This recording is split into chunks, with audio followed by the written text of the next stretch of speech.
Je vais me faire un son. Super.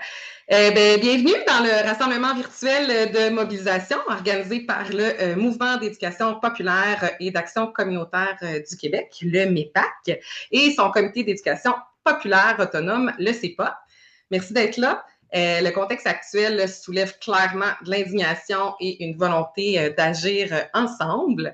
Depuis plusieurs années, au MEPAC, on travaille à faire du lien entre la justice sociale et la justice climatique. Il y en a sûrement plusieurs d'entre vous qui étaient là dans nos derniers Zooms de mobilisation ou à différentes actions qu'on organisait.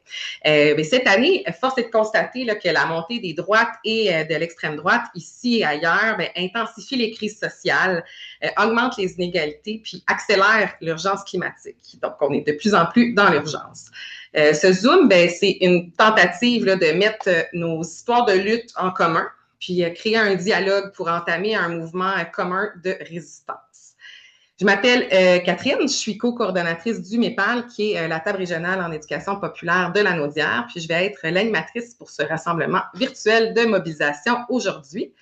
Pour commencer, je vais céder la parole à Rémi Danjou-Barriot de la Trovet-Pestrie pour faire la reconnaissance territoriale et la présentation du MEPAC.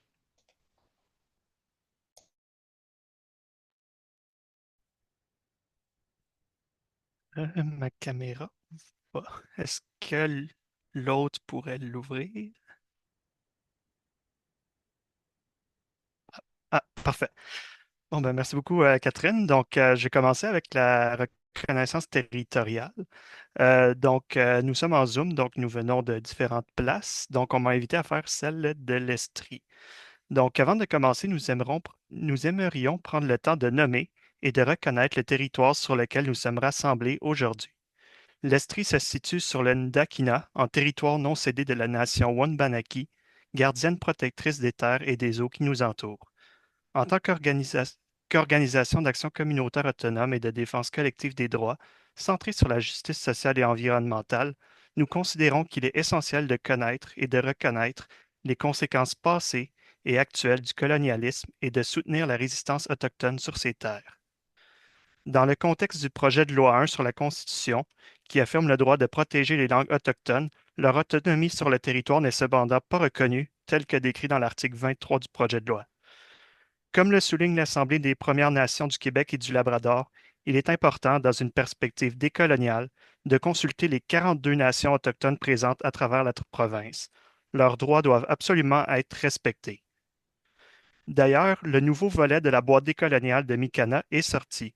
Le niveau 3 de la boîte à outils porte sur la souveraineté autochtone et va être ajouté dans la section commentaires bientôt. Je vais également faire une courte présentation du MEPAC et du CEPA.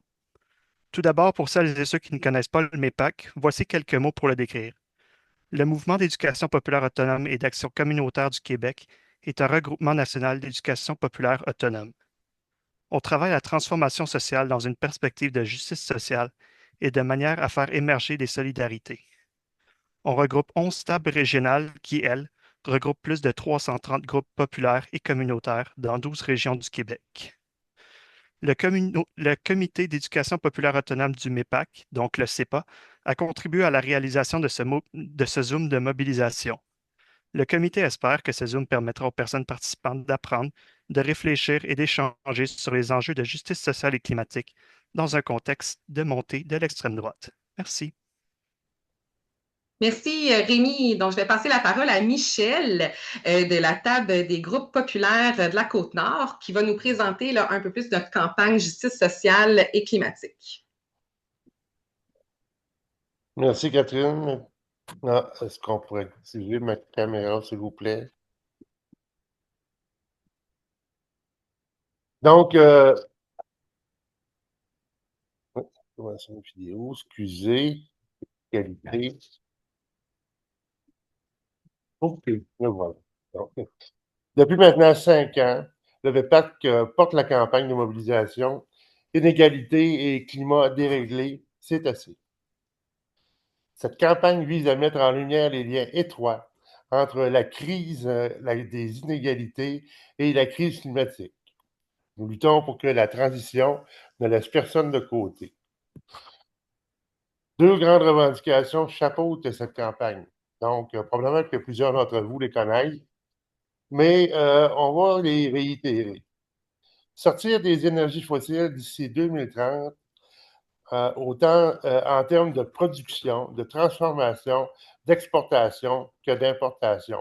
Et tout ça en s'assurant d'une transition juste et inclusive pour les communautés, les travailleuses et les travailleurs. La deuxième de ces revendications, c'est de taxer massivement la richesse et réinvestir massivement dans le filet social afin d'assurer des conditions de vie décentes pour toutes et tous. Cette année, on a décidé d'actualiser notre campagne au regard du contexte social et de la montée de l'extrême droite et de faire les liens avec la justice sociale et climatique. Donc, on vous inviterait à rester à l'affût de nos prochaines actions. Et évidemment, on vous espère nombreuses et nombreux à répondre à nos actions. Merci tout le monde. Je passe la parole à Catherine. Merci beaucoup, Michel. Justement, l'actualité des dernières années et de manière de plus en plus intense nous montre clairement que les inégalités augmentent puis que les crises se multiplient. On ne sait pas trop où donner de la tête. Pourtant, les gouvernements favorisent encore plus les intérêts du privé et des compagnies plutôt que d'assurer le bien commun. Puis, dans ce contexte-là, les personnes les plus démunies, c'est les premières à voir leurs droits bafoués. Puis pour faire avancer leur politique de droite, les gouvernements ils cherchent à freiner la contestation par tous les moyens possibles à leur disposition. Comme organisme en défense collective de droit, on est évidemment directement dans leur collimateur. Il y a notre existence, notre financement et notre autonomie subissent actuellement des attaques sans précédent, dont la dernière en liste, c'est le projet de loi 7. À un moment où est-ce qu'on a cruellement besoin de protéger nos droits et notre filet social, c'est inquiétant. On vous invite à rester à l'affût puis à être solidaire des groupes en défense collective des droits. Cet après-midi, sous forme de panel, on va explorer d'abord les enjeux entourant la crise climatique et la montée de l'extrême droite avec Jawad Larboussi du Hub de mobilisation pour la justice climatique. Ensuite, on va parler des réalités des personnes réfugiées climatiques avec Ariane Préfontaine de l'Observatoire québécois des inégalités. Puis on avait comme invité Karen Lajoie-Péticoué du Front de résistance écologique et de défense autochtone, le FREDA, pour nous parler des luttes des gardiennes du territoire et de la montée du racisme envers les personnes autochtones. Mais malheureusement, elle ne pourra pas être avec nous cet après-midi pour des raisons qui sont hors de notre contrôle et du sien. Mais elle nous a donné la permission de lire des extraits du texte qu'elle avait préparé pour sa prise de parole aujourd'hui. Alors, chaque panéliste va avoir un 15 minutes de présentation. Puis après ce bloc-là de 45 minutes, il va y avoir une période de questions. Fait que si vous avez des questions, gardez-les en tête, écrivez-les sur un petit papier à côté de vous. Merci. Alors, j'invite Jawad Larboussi du Hub de mobilisation pour la justice climatique à prendre la parole.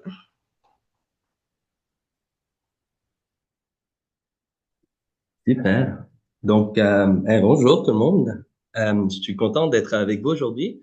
La présentation que je vais vous faire aujourd'hui, c'est une synthèse d'une recherche un peu plus longue qu'on a fait au cours de la dernière année, qui est en fait une présentation de 1 heure et demie d'habitude. Je vais essayer de le faire rapidement, 15 minutes, pour essayer de réfléchir avec vous à cette question du lien entre la question de la crise climatique et de l'extrême droite. Et en fait, d'abord, peut-être pour commencer, on voudrait définir une définition peut-être du fascisme et de l'extrême droite afin qu'on soit un peu tous sur la même longueur d'onde sur qu'est-ce qu'on veut dire par ça. Donc, je vais juste faire une définition et après, on va continuer sur ce lien-là. Donc, le fascisme, pour nous, c'est une politique d'ultranationalisme qui émerge dans une conjoncture de crise profonde des sociétés. Au moment où des sections des classes dominantes, en fait, finissent par la soutenir et lui donner le pouvoir. Il s'ensuit généralement, en fait, un régime exceptionnel de violence systématique contre ceux qui sont identifiés comme les ennemis de la nation, les différents boucs émissaires. Selon les moments de l'histoire, on a pu voir autant les juifs, les homosexuels, les tziganes, les musulmans, les migrants, les trans, les cyclistes, les femmes, etc., etc., etc. Donc, à partir de cette définition-là, en fait, nous, ce qui nous intéresse pour la présentation d'aujourd'hui, c'est en fait de penser l'hypothèse, en fait, et si, en fait, cette crise profonde dont on parle, ce serait la crise climatique? Est-ce que, en fait, la crise climatique, comme expérience qui est vécue à travers le monde, peut entraîner, en fait, l'arrivée de gouvernements d'extrême droite? Ce qui serait dans ce cas-là, en fait, ce qu'on appellerait, il y a plusieurs noms, certains parlent de carbofascisme, d'autres parlent de fascisme fossile. Nous, on va utiliser fascisme fossile pour la présentation, mais c'est assez interchangeable. Donc, l'idée, en fait, de ce qu'on veut poser comme idée, c'est que la crise climatique, en fait, qu'on vit actuellement et qu'on sait qui arrive, fait en sorte qu'il y a des sections, en fait, de la classe dominante, particulièrement les grands industriels de l'industrie fossile, qui, pour défendre leurs intérêts, vont être prêts à supporter des gouvernements qui vont mettre en place des mesures autoritaires. Donc, les quatre tendances clés qu'on dirait du fascisme fossile, peut-être juste pour synthétiser avant de rentrer un peu plus dans le vif du sujet, c'est d'abord le climato-négationnisme ou l'inaction climatique assumée. Vous connaissez des trucs. Deuxièmement, c'est la protection des intérêts du capitalisme fossile et des intérêts de toutes les entreprises qui sont autour de l'industrie pétrolière, des hydrocarbures. Troisième élément, c'est la répression des mouvements écologistes qui sont un frein au développement justement des profits des grandes pétrolières. Et finalement, c'est la hiérarchisation des vies à protéger. Donc, l'idée qu'il y aurait un nous à protéger avant un eux. Et ces différents éléments-là, en fait, dans le contexte actuel de crise climatique, on les voit se développer de plus en plus. Avant de rentrer dans l'idée d'un peu qui, en fait, est ce capital fossile, je pense que c'est quand même important de nommer comment nos sociétés dans lesquelles on vit, le capitalisme dans lequel on vit, les différents impérialismes occidentaux se sont construits au cours des 2 derniers siècles sur l'énergie fossile. Et quand je parle d'énergie fossile, je parle du charbon au 19e siècle, mais je parle aussi de l'industrie pétrolière et des hydrocarbures qui a complètement transformé nos sociétés, notamment pendant l'après-guerre, avec la mise en place d'un mode de vie qui était complètement dépendant au pétrole. C'était la banlieue, la maison unifamiliale, la voiture, les autoroutes, qui a fait en sorte que la vie en société, le mode de vie en Occident était directement relié à l'économie pétrolière et un mode de vie qui était dépendant du pétrole. Donc, dans ce contexte-là où en fait le mode de vie était lié à l'énergie pétrolière, la connaissance qui a émergé dans les milieux scientifiques, les milieux écologistes, à partir des années 80, de la crise climatique, en fait, qui était entraînée par le fait de brûler du pétrole, a entraîné en fait les intérêts du capital fossile, qu'on va dire, à essayer de se défendre. Peut-être juste pour définir un peu de qui on parle. Quand on parle de ces grandes industries pétrolières, je les diviserai en deux. On pourrait parler d'abord d'un capital fossile primitif, qui sont en fait toutes les industries qui sont directement reliées au fait d'extraire du pétrole. C'est ceux c'est les entreprises pétrolières, c'est les entreprises qui vont construire des pipelines. Donc, tout ce qui est directement relié au fait de pouvoir sortir les ressources des hydrocarbures du sol. Donc, et le deuxième, ce serait aussi toutes les industries qui sont dépendantes du pétrole pour leur fonctionnement. Ce serait plus le capital fossile en général dans ce cas-là comparé. Et là, on a tous en tête des grandes... J'ai juste...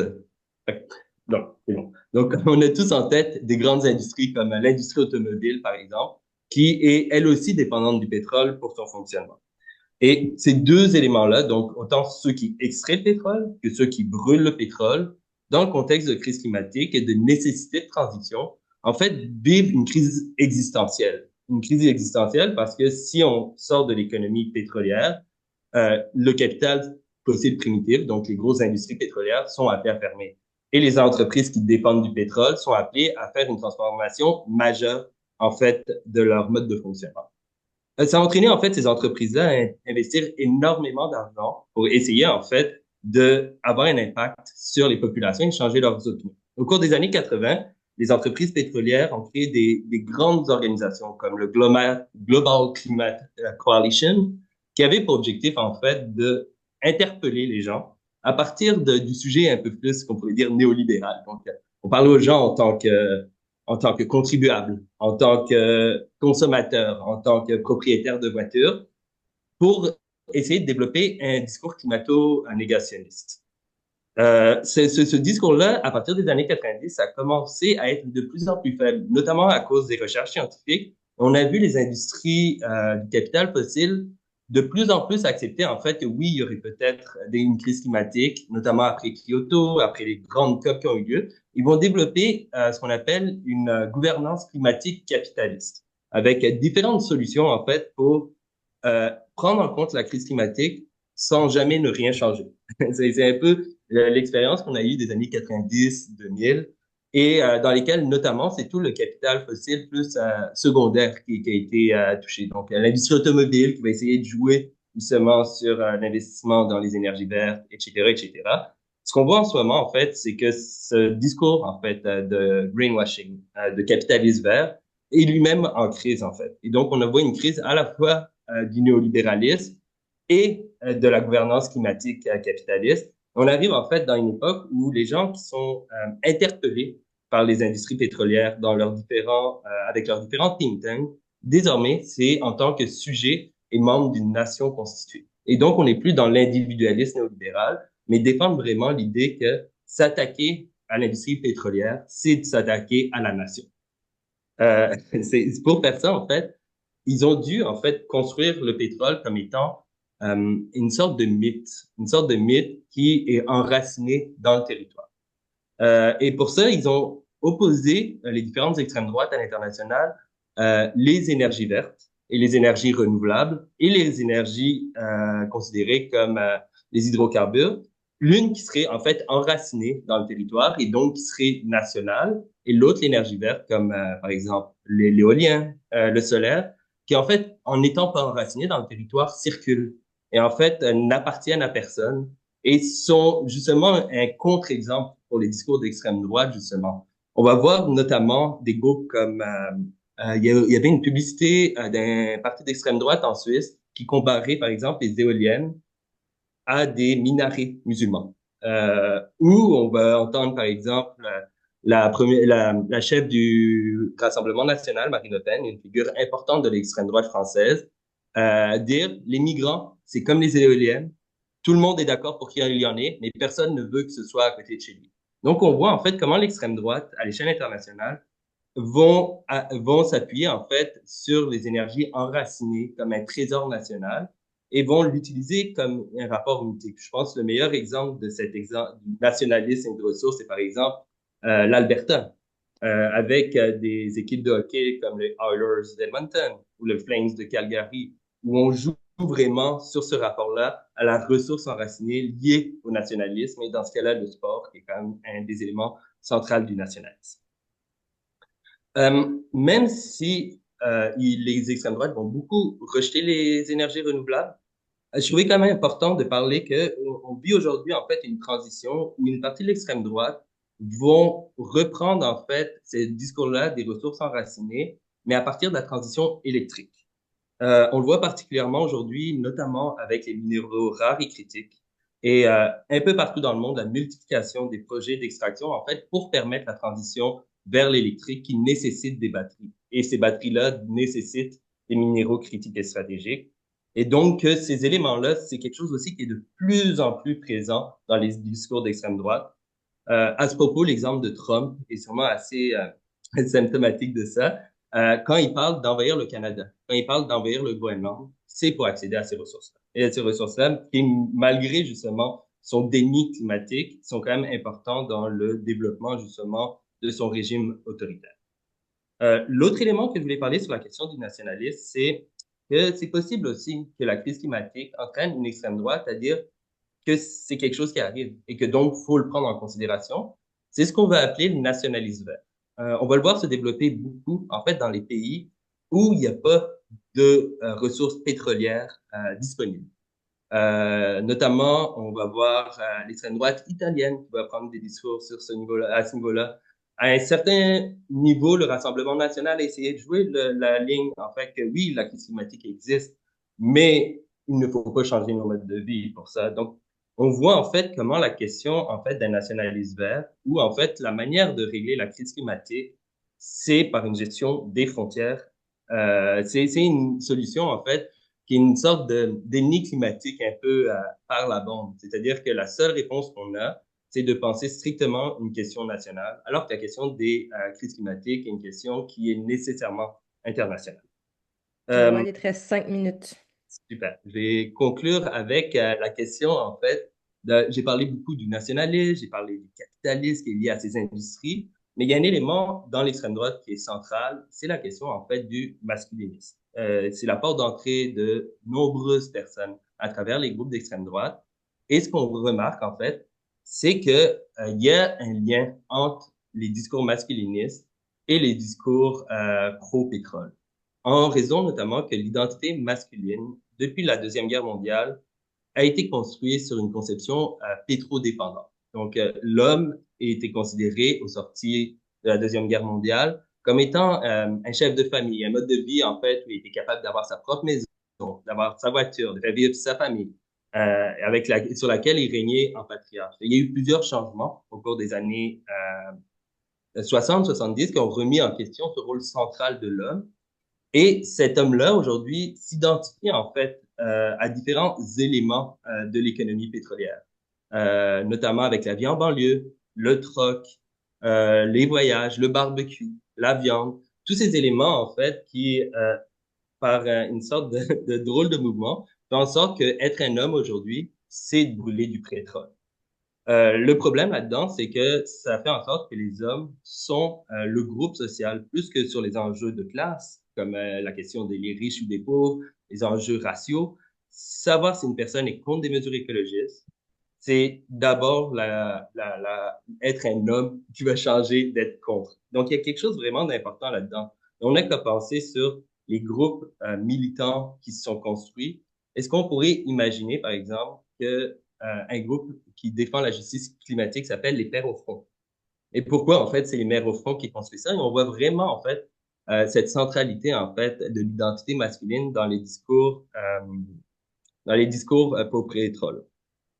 C'est tout. Donc, je vais peut-être essayer de conclure là-dessus assez rapidement pour mettre quand même des horizons de qu'est-ce que je voulais dire par ces différents éléments-là. En fait, ce qu'on vit aujourd'hui avec la crise climatique, c'est quelque chose qui touche directement à notre mode de vie, à la manière dont l'économie est construite. Et il y a des forces d'extrême droite qui profitent en fait de cette crise majeure pour ressortir en fait les mêmes discours de hiérarchisation des gens, de hiérarchisation culturelle, de hiérarchisation sur la base du sexe, de hiérarchisation sur la base économique. Et aujourd'hui, en fait, le discours sur la crise climatique, dans ce contexte de montée de l'extrême droite-là, doit nécessairement, en fait, prendre en considération les enjeux de race et les enjeux de sexe comme étant liés, en fait, à la question de la crise climatique et qu'on peut pas sortir de la crise climatique si on ne prend pas, en fait, en considération que ce n'est pas simplement à travers une nation qu'on va le faire et que on doit justement réussir à remettre en question une identité masculine aussi qui est directement reliée à l'économie du pétrole.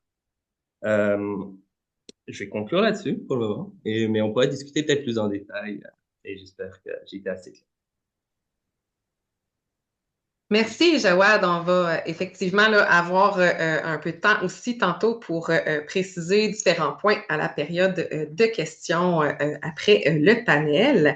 Alors, merci, c'était super instructif de voir comment la rhétorique d'extrême droite favorise l'extraction, vient favoriser un peu partout l'extraction des ressources, mais réussit aussi à avoir un discours plus vert en surutilisant là, les discours nationalistes, puis aussi là, les liens avec la montée des discours très masculinistes qui vient avoir un enjeu avec toute la surconsommation de pétrole, etc. Alors, ben merci. Puis, je vais passer la parole à Ariane. Ça ne sera pas long, je vais juste retrouver mon texte. C'est à Ariane Préfontaine de l'Observatoire québécois des inégalités. Merci. Super. Ben, bonjour à toutes et à tous. Je vais vous partager mon écran. Ce ne sera pas bien long. J'ai une petite présentation. Est-ce que vous voyez bien? Je pense que oui.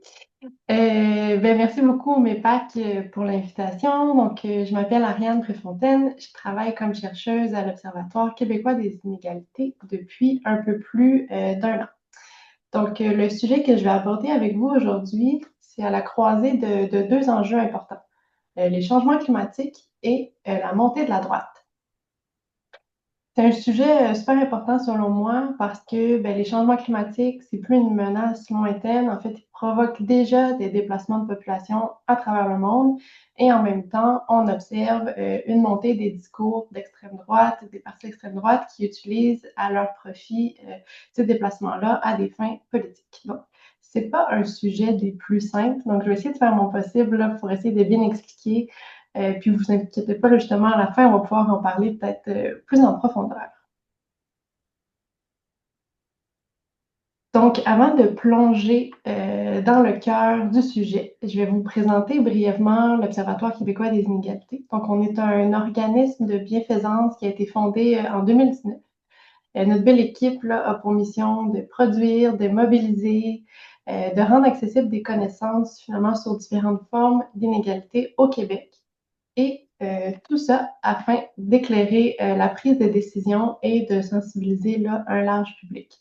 Donc, on travaille sur différentes thématiques comme les inégalités économiques, en éducation, en santé, par rapport au climat, à l'environnement, et aussi les inégalités, par exemple, par rapport aux besoins essentiels. On peut penser au logement ou à l'alimentation. Donc, voilà un peu sur l'Observatoire. On se lance dans le cœur du sujet. Quand on parle des personnes qui sont déplacées en raison des changements climatiques, il existe vraiment toute une diversité de termes. Je vous donne quelques exemples. Migrants climatiques, migrantes écologiques, climigrants, déplacements climatiques, réfugiés environnementaux et finalement réfugiés climatiques, qui est probablement celui qu'on entend le plus souvent. Mais il y a plusieurs débats qui existent par rapport aux termes à utiliser. Donc, il y a le terme réfugié climatique qui est largement utilisé là, dans le langage courant, dans les médias, pour attirer l'attention là, sur le phénomène lié au déplacement, lié au changement climatique. Par contre, c'est un terme qui pose particulièrement problème sur le plan juridique, donc sur le plan légal. En effet, la Convention de Genève, qui est la convention là, qui définit le statut de réfugié en droit international, elle n'inclut pas de critères liés au changement climatique ou à la détérioration environnementale. Dans l'encadré en jaune, je vous ai mis la définition de réfugié qui est dans la Convention de Genève. Je ne la lirai pas, là, mais en fait, on voit qu'elle inclut une protection légale, un droit de demander statut de réfugié par rapport aux persécutions que des personnes peuvent vivre en raison de leur race, de leur religion, de leur nationalité, leur appartenance sociale, leur opinion politique, mais il n'y a pas de mention du climat. Concrètement, ça signifie quoi pour les personnes qui fuient les impacts des changements climatiques? C'est qu'elles n'ont bénéficient pas en fait des mêmes droits et protections que les réfugiés de guerre, par exemple. Donc, il n'existe pas de statut reconnu par le droit international pour les réfugiés climatiques, ce qui laisse des millions de personnes là, sans protection adéquate. Donc, avec ce contexte-là, ces défis-là, quel terme utiliser? Donc, personnellement, je préfère parler de mobilité. Je vais laisser le temps de... Donc, c'est ça. Personnellement, je préfère parler de mobilité climatique ou d'immobilité climatique. Je vais vous expliquer pourquoi. Puis en même temps, ça va nous aider à mieux comprendre c'est quoi ça, les mobilités liées au changement climatique. Parce qu'il y a des réalités, des expériences qui sont vraiment très différentes les unes des autres et il y a plusieurs éléments à prendre en compte. Donc, premièrement, la temporalité. Les déplacements peuvent être temporaires, saisonniers ou permanents. Un déplacement temporaire, ce serait par exemple des personnes qui doivent quitter leur chez-soi lors d'une évacuation pendant un feu de forêt, mais qui peuvent ensuite retourner chez elles. Un déplacement permanent, ce serait plutôt l'abandon définitif de certaines îles du Pacifique qui sont menacées par la montée des eaux, donc qui seraient submergées sous l'eau. Ensuite, on a l'échelle géographique. Contrairement à ce qui est souvent véhiculé là, dans les médias, surtout de droite, la majorité des mobilités climatiques, elles sont internes. Ça veut dire que les gens se déplacent au sein même du pays dans lequel ils et elles vivent. Mais ça peut aussi être très variable dans le sens où le déplacement peut aller d'un déplacement qui est local jusqu'à des migrations internationales. On le voit en ce moment dans le Sahel, qui est une région là, du nord de l'Afrique. qui sont provoquées par les sécheresses qui affectent grandement là, les moyens de subsistance, le gagne-pain des gens, surtout ce qui touche là, à l'agriculture, par exemple. Ensuite, la causalité. Ben, il est quand même moins fréquent que les gens se déplacent uniquement en raison du climat. Les changements climatiques en font partie, mais ils s'imbriquent avec d'autres facteurs historiques, sociaux, économiques, politiques, pour engendrer finalement ces mobilités-là. Et le dernier, c'est la possibilité d'agir, qui est très importante à mon avis. En fait, c'est que certaines personnes choisissent de partir et ont les moyens de partir. Ça coûte très cher pouvoir recommencer sa vie à neuf dans un nouvel endroit, encore plus dans un nouveau pays. Donc, c'est pas une option qui est accessible pour plusieurs familles. D'autres sont forcés de quitter, alors que d'autres n'ont pas les moyens de se déplacer malgré le danger. Donc, ces personnes-là sont contraintes à l'immobilité. Donc, pour moi, le terme, là, je mets en parenthèse IM, puis mobilité climatique, ça permet un peu d'être assez large pour englober toute cette diversité de situations-là. Dans l'encadré rouge, je vous ai mis une définition qui dit qu'on parle de déplacement de personnes liées au changement climatique qui soient temporaires ou à long terme, sur une courte ou une longue distance, internes ou internationaux, volontaires ou forcés, saisonniers ou permanents. Donc ça résume un peu tout ce que je vous ai présenté avant. Puis, en utilisant le terme immobilité climatique, ben, ça permet aussi de ne pas oublier les populations ou les personnes qui demeurent sur place, que ce soit volontaire ou non, parce que ben, c'est des réalités importantes dont on entend quand même moins parler. Je sais que c'est un peu théorique, mais ces clarifications-là, je pense que ça nous aide à mieux comprendre le phénomène. Donc, j'espère que c'est peut-être un peu plus clair. Donc, pour vous montrer un peu l'ampleur du phénomène, j'ai sorti quelques données, quelques chiffres pour vous. Donc, à travers le monde entier, à la fin de l'année 2024, il y avait environ 9,8 millions de personnes qui étaient en situation de déplacement interne, donc dans leur pays, en raison des catastrophes climatiques. Et ça, c'est environ l'équivalent de la population entière du Québec. Donc, ce chiffre-là représente aussi une augmentation de 29% par rapport à la fin de l'année 2023.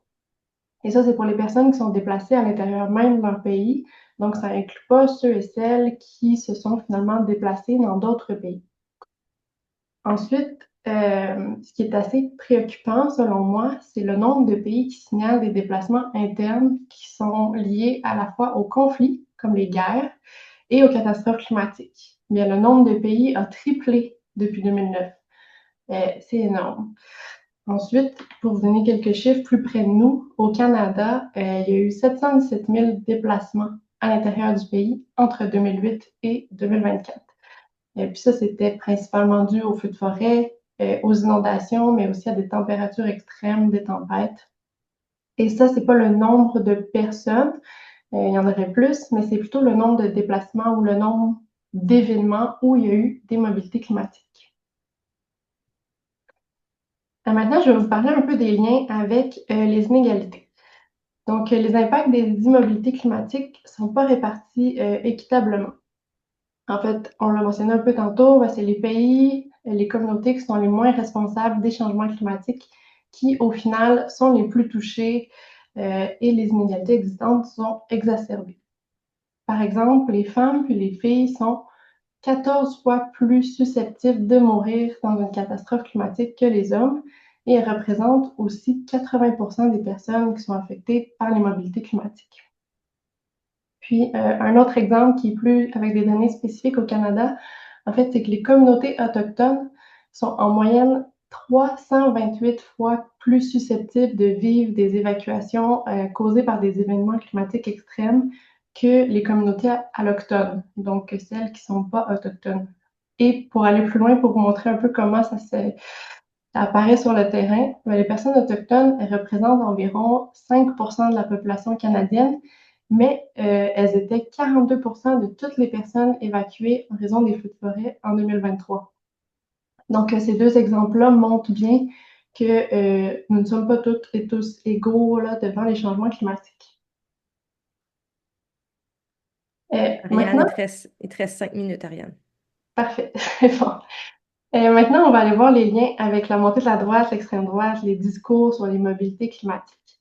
Donc, les mobilités climatiques font l'objet d'une instrumentalisation politique inquiétante, d'une exploitation de la part de la droite. On observe un narratif autour des questions de sécurité qui est très fort, qui présente les migrations, incluant celles liées au climat, comme une menace pour la paix, pour l'équilibre géopolitique, pour la sécurité, pour l'identité nationale. Il y a aussi beaucoup de discours sensationnalistes qui évoquent une vague de réfugiés climatiques qui déferlerait sur les pays du Nord global. En Europe, en Amérique du Nord, par exemple, les groupes, les partis politiques de droite, d'extrême droite, utilisent la peur de l'invasion climatique comme prétexte pour renforcer les frontières, les rendre plus étanches, justifier des politiques anti-immigration. Par contre, ces discours alarmistes de l'extrême droite qui misent sur la peur, mais sont en décalage avec la réalité.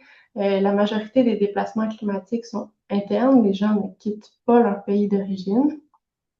Cela dit, c'est pas uniforme dans le sens où certains partis d'extrême droite ne parlent pas des mobilités climatiques parce que ce serait en contradiction avec leur position qui minimise ou qui va jusqu'à dire que les changements climatiques n'existent pas, alors que d'autres vont jusqu'à utiliser les enjeux environnementaux pour soutenir leurs idées nationalistes et excluantes.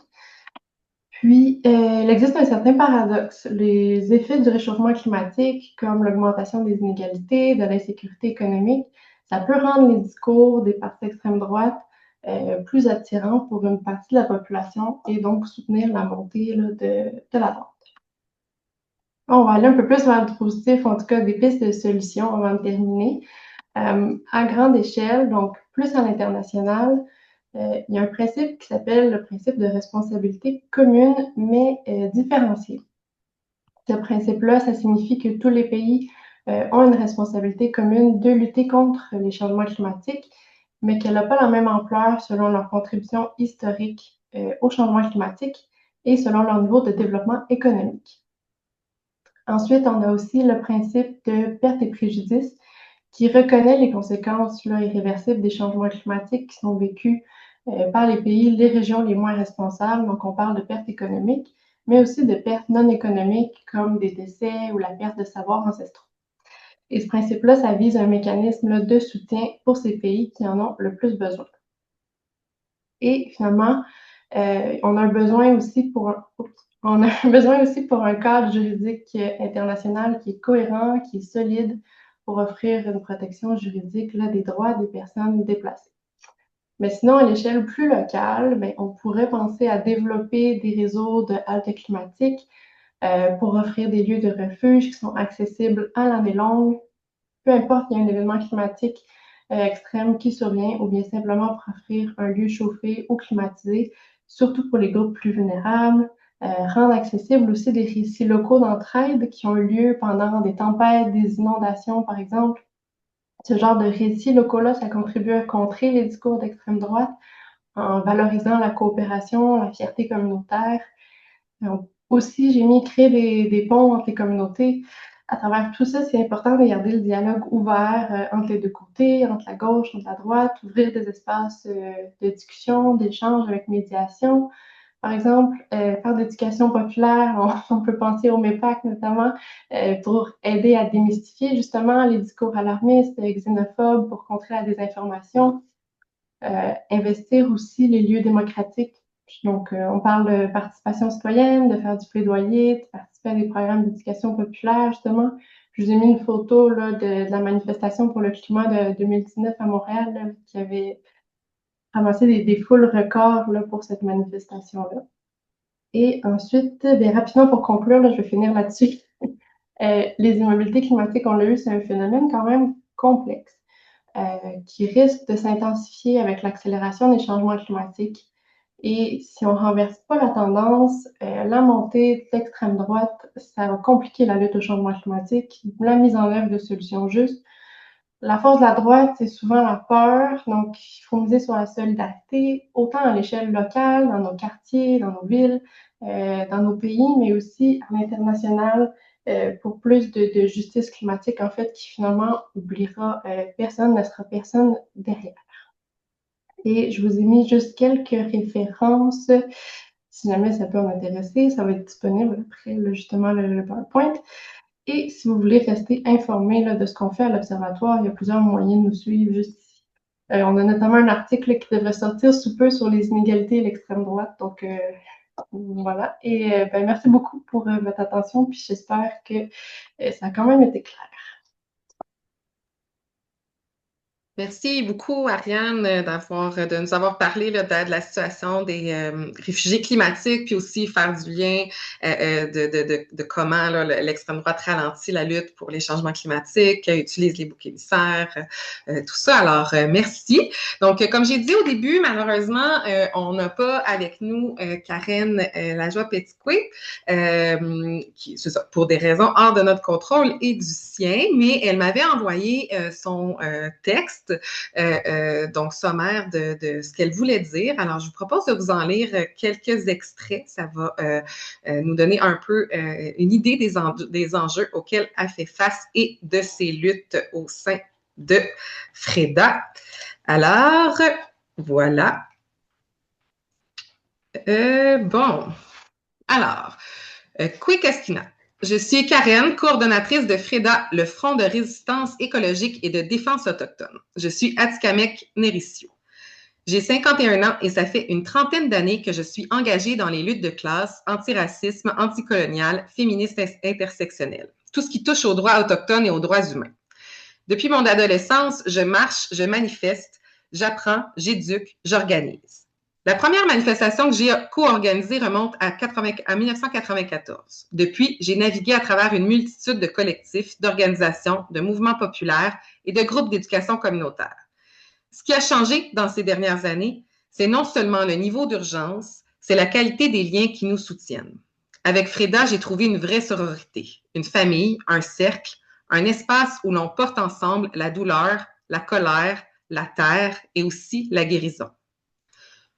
L'urgence climatique actuellement est indissociable de la montée de l'extrême droite. Pour répondre à ces deux défis, nous avons besoin d'éducation populaire, d'un lien sororal et d'un engagement qui protège les territoires. Je vais vous amener là où se croisent nos territoires et nos vies, les gardiens du territoire, l'héritage des 7 générations et la façon dont l'éducation peut aider la résistance.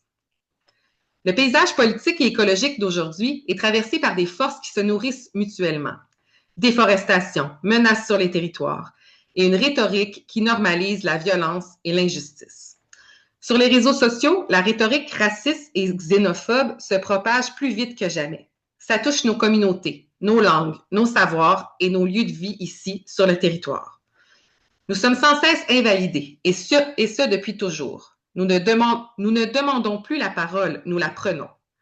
Notre rapport à la Terre en tant que Première Nation est un lien fort et unique. Il est basé sur notre spiritualité, les 4 éléments, les 4 herbes sacrées, les 4 saisons, etc. Le tout faisait partie de notre roue de la médecine, qui guide nos croyances et traditions. Ce qui est clair dans notre culture, c'est que nous appartenons à la Terre et non l'inverse. Nous sommes, et ce depuis de multiples générations, les gardiens de celle-ci. Nous voyons la pollution et la destruction comme attaque à notre mère Terre. Nous étions déjà depuis des millénaires les gardiens de la biodiversité.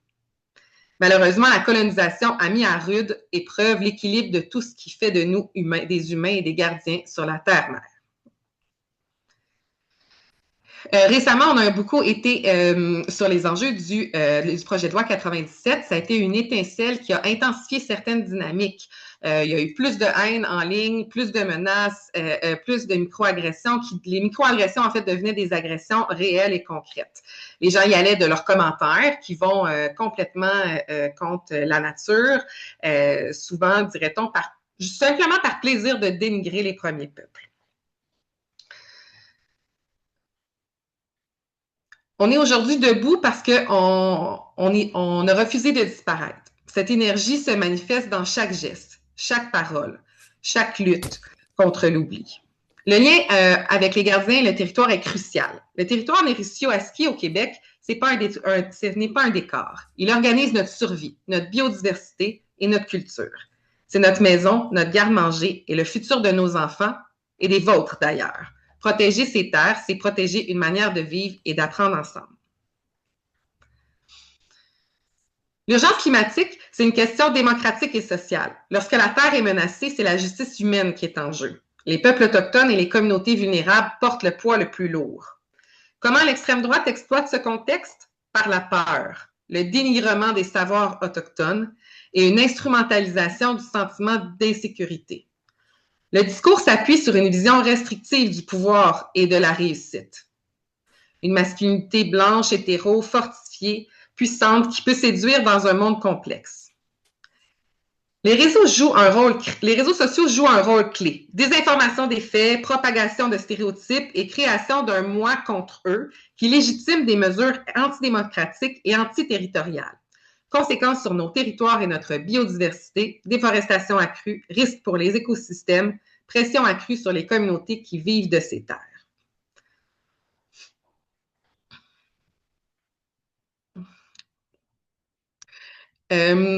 Donc, je vais terminer, en fait, de son texte avec tout ce qu'elle parlait là, au niveau de qu'est-ce que c'est être un bon allié, comment on peut aller soutenir là, les luttes de Freda et d'autres luttes pour le territoire. Être un bon allié, c'est quoi? Allier selon une perspective autochtone, c'est avant tout écouter et ne pas invalider. Ne pas imposer des solutions blanches, mais respecter le rythme, les priorités et les méthodes propres aux Premières Nations. Les actions concrètes. On peut suivre les directives des communautés, puis ne pas prendre la place qui ne nous revient pas. Soutenir les campagnes qui protègent les territoires et les droits humains sans instrumentaliser les luttes autochtones. Participer de manière adaptée, comme assister à des assemblées, contribuer à des campagnes et aider à créer des espaces d'échange et d'apprentissage. Refuser le harcèlement, le racisme ordinaire et les discours qui minent la dignité humaine chaque fois qu'on en est témoin. Souvent, on dit que tout le monde se dit d'être allié jusqu'au moment où il faut agir en allié. Être allié, c'est avant tout l'écoute. Aider selon ce qui est demandé, pas selon ce qui semble le plus facile ou le plus simple ou même visible. Nous sommes les gardiennes d'un futur meilleur pour la terre, pour la vérité, pour la justice, pour la dignité et pour les générations à venir. Freda, c'est une famille, un cercle, une solidarité féminine qui porte ensemble la douleur, la colère, la terre et la guérison. Notre travail est nécessaire et notre voix a une portée importante. Malgré la haine, malgré les menaces, malgré le colonialisme persistant, nous sommes encore là. Nous sommes debout. Nous sommes ensemble. Joignez-vous aux efforts de Freda et soutenez les gardiens du territoire, gardiens Mamo-Mamu. Participez à des actions d'éducation populaire, à nos rassemblements, à nos manifestations, à des campagnes de sensibilisation pour contrer les discours d'intolérance. Engagez-vous à écouter et à agir dans le respect des rythmes autochtones.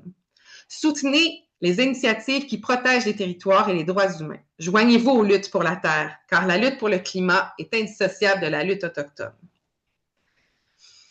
Kichimigwech, de votre attention. Que nos voix et nos gestes aujourd'hui témoignent du chemin que nous traçons ensemble. Un futur où la terre et tous les êtres qui la peuplent peuvent vivre avec dignité et justice. Merci de votre attention et votre indulgence pour une lecture de dernière minute. Alors, on en serait un peu à... Wow! Excusez, je ne sais pas si d'autres monde ont eu une alerte. Sinon, ça va peut-être venir. Donc, on en serait un peu à la conclusion du panel, puis ensuite, on va avoir là, du temps pour des questions. Voilà, pour les panélistes qui sont présents et aussi pour le MEPAC là, avec les différentes campagnes qui s'en viennent. Donc, on a vu là, que l'extrême droite menace les droits puis la capacité de répondre aux besoins là, de tout le monde. Elle s'insinue un peu partout, puis elle nous attaque sur plusieurs fronts. Puis elle utilise là, tous les moyens à sa disposition pour nous empêcher de la contester. Elle utilise, entre autres, des boucs émissaires, on l'a vu beaucoup, tant au niveau des réfugiés, des migrants, des personnes autochtones, puis ça va s'étendre, en fait, à toutes les personnes qui sont pas blanches. Au final, on le voit très bien avec ce qui se passe aux États-Unis en ce moment. Puis c'est ça. Donc, c'est des boucs émissaires. Pendant qu'on est fâché contre eux, qu'on crée un nous contre eux, ben ça fait en sorte qu'on ferme les yeux devant toutes les attaques au niveau de la planète, avec toutes les attaques au niveau de la démocratie aussi, puis l'augmentation des inégalités. Les crises, dans le fond, sont liées. Ça fait longtemps qu'on le dit, mais on dirait que c'est de plus en plus évident. Mais pour ça, ça prend une perspective commune en arrière pour être unis face aux crises puis aux montées de la droite. Donc, si les crises sont liées, il faut que nous aussi, on le soit, sinon on s'épuise en allant un peu de chacun de notre côté. On est submergé là, par les enjeux d'augmentation des inégalités, il y a la crise du logement, nos services publics tombent en ruine, puis tout le monde est épuisé, ça paraît. Puis à un moment donné, où est-ce qu'il faudrait comme ralentir la machine à produire, là, à un moment donné où est-ce que ça nous prendrait une économie qui est centrée sur les besoins des gens plutôt que sur les profits? Les entreprises, aider nos gouvernements, ils accélèrent la production et l'extraction des ressources. On l'a vu aussi. C'est comme s'ils voulaient s'accaparer un peu le plus possible dans leurs poches qui sont déjà pleines avant qu'il ne reste plus rien. Plus que jamais, il faut être solidaires les unes des autres dans nos luttes parce qu'elles sont toutes liées. C'est comme ça qu'on devient plus fort et plus forte puis qu'on peut avoir un réel impact puis passer à autre chose, avoir une société qui nous convient plus. Les différents... Donc là, je vais vous donner un peu qu'est-ce qui s'en vient, parce que dans le fond, la lutte, c'est pas un événement, c'est toute une série. C'est un mouvement qu'on construit, en fait, à force de mobilisation, d'ateliers d'éducation populaire, de se parler, d'assembler, etc. Donc, je vous dis un peu qu'est-ce qui s'en vient bientôt. Donc, il y a la grande manifestation du 29 novembre. Quelqu'un va mettre le lien dans le chat qui s'en vient. Donc, c'est une manifestation qui est appelée par les syndicats, mais qui concerne beaucoup aussi le communautaire, entre autres parce que les syndicats, ce qu'ils dénoncent, c'est comme leur capacité à faire partie des luttes sociales, en fait. Puis, on a besoin vraiment que tout le monde puisse être là pour la lutte sociale. Donc, on ne peut pas se permettre de perdre d'acteurs. Donc, voilà. Donc, on propose de former un contingent communautaire dans la grande manifestation du 29 novembre. C'est samedi, le 29 novembre à 1h15. 13h15. Le lieu de rendez-vous du contingent communautaire, ça serait en avant de la basilique cathédrale Marie-Reine du Monde, au coin du boulevard René-Lévesque. Mais dans le fond, c'est des détails. Je pense que vous êtes mieux de le voir par écrit en utilisant le lien. Il y a aussi dimanche prochain là, qui s'en vient en fin de semaine, la manifestation du Front antifasciste populaire. Donc, j'invite là, tout le monde à aller y participer. Là, je suis un peu perdue dans mes notes précises. Ah, voilà. Donc, c'est le 23 novembre, dimanche, à 14h. C'est au Square Philippe à Montréal. Donc, voilà, c'est une mobilisation large. Il va y avoir beaucoup de monde. Il va y avoir... c'est ça. Puis, excusez, je vais prendre une petite gorgée d'eau, en fait, après la lecture du texte. Voilà. Fait que l'objectif, c'est de créer là, un front commun, d'être unis encore une fois là, pour dénoncer, s'organiser, se mobiliser par rapport à la montée de l'extrême droite, dont on a vu plusieurs de ses effets et de ses enjeux pendant ce panel. Aussi, on a parlé de l'extrême droite, mais sans nécessairement expliquer en long et en large là, qu'est-ce que c'est. Puis, on n'est pas nécessairement familière. Là. Des fois, c'est quelque chose d'historique ou vraiment juste des groupuscules, alors que là, maintenant, c'est très, très présent dans le discours public. Donc, c'est intéressant aussi de s'informer puis de pouvoir en connaître plus pour bien comprendre, parce qu'on peut, lutter en fait comme plus facilement qu'on comprend bien. Fait qu'on vient de produire au MEPAC une brochure sur l'extrême droite qui donne quand même beaucoup d'informations. Donc, c'est sur le site du MEPAC. On va le mettre aussi, je pense qu'il était déjà dans le chat. Peut-être qu'on peut le remettre. Puis, soyez à l'affût parce qu'il y a d'autres outils qui s'en viennent dans les prochaines semaines, mois, en lien avec l'extrême droite, là, sous d'autres formats, puis avec d'autres sujets plus précis. Voilà. Puis, aussi, là, un peu plus tôt, je vous ai parlé des attaques contre les groupes de défense collective des droits là, du gouvernement par rapport à notre financement puis notre autonomie. Puis, on est vraiment inquiète là, parce qu'on a vraiment besoin de toutes les forces de mobilisation pour les années qui viennent. Je l'ai dit quelques fois. Fait que, c'est ça. On s'organise, on regarde tout ce qu'on peut faire, mais rester à l'affût. Puis, ça va être vraiment important là, de se montrer solidaire entre les groupes, entre les secteurs des organismes communautaires, puis d'autres acteurs de la société. Donc, c'est ça. Fait que rester à l'affût là, de ce qu'on va publié au niveau du projet de loi 7 et autres attaques. On espère qu'il n'y en aura pas plus. Fait que voilà, je le répète, c'est ensemble qu'on peut être plus forte. Alors, merci vraiment beaucoup pour votre présence. Donc là, on va avoir quand même un bon moment là, pour la période de questions. Donc, je vais passer la parole à Stéphane.